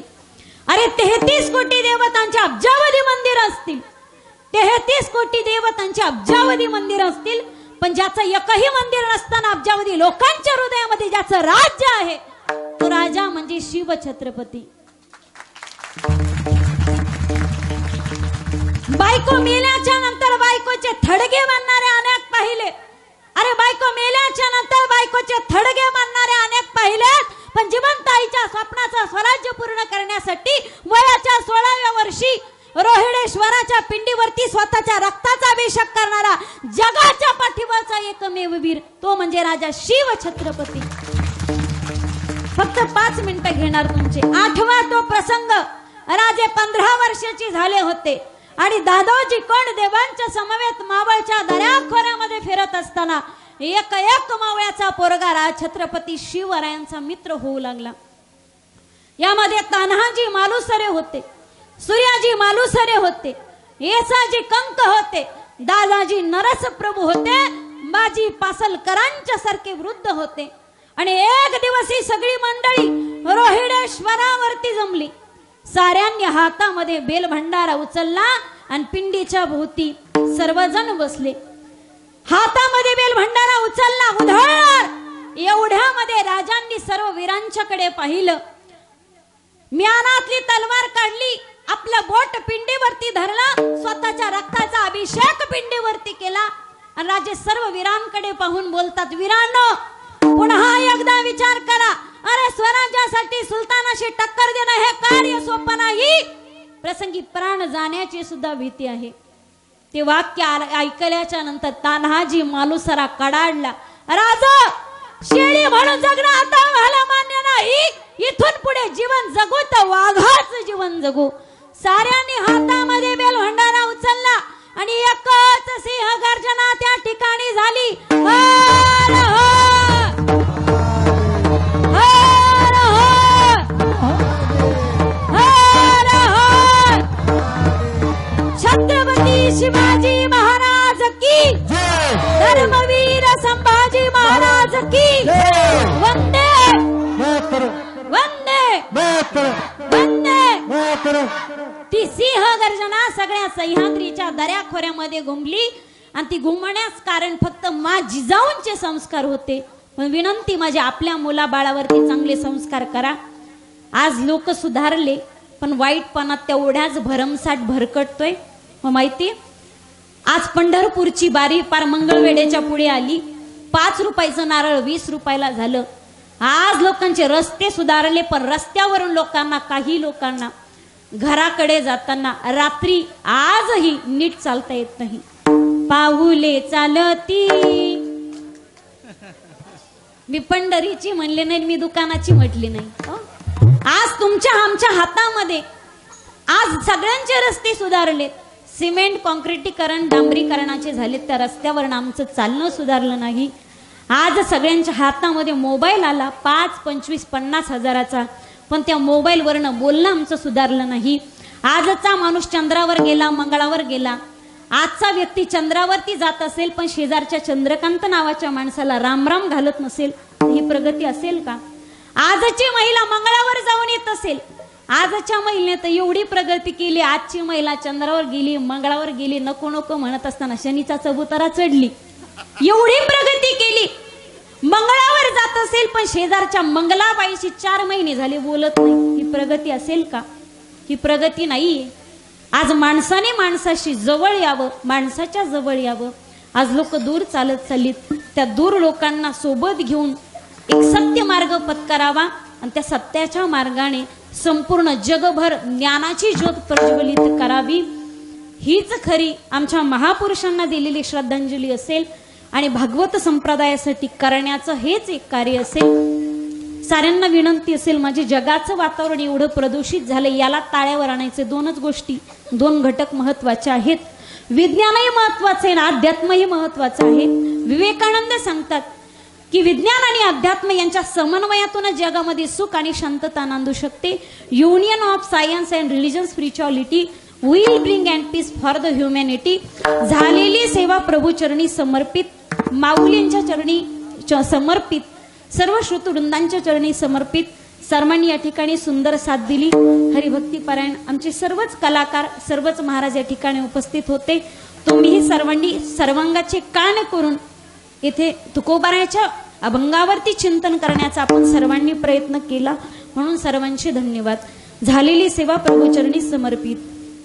ना तरी बालक बोबडा बोले, का वाकुडा विचुका पाऊले, ते चोज करुणी माऊली. तुझे जीव तरी निवदते पुरते, अधिक ते सरते करुणी घ्यावे हे तुमते विनोतसे. पायाच्या प्रासादे काही बोललो विनोदी, माझा क्षमा करणे संती. नवेंग होत युक्ती नवे हा उपदेश, तुमचे बडबडिलो शेष. तुमच्या कृपेचे पोसणे जन्मोजन्मी, तुका म्हणे ज्ञानेश्वरा. मराठी हॉटस्पॉट. हो मंडळी हो, हॉटस्पॉट इथंच आहे बर का. तर मग चला चॅनलला सबस्क्राईब करा आणि घंटी नक्की वाजवा. आपल्या सगळ्यांचा मराठी हॉटस्पॉट.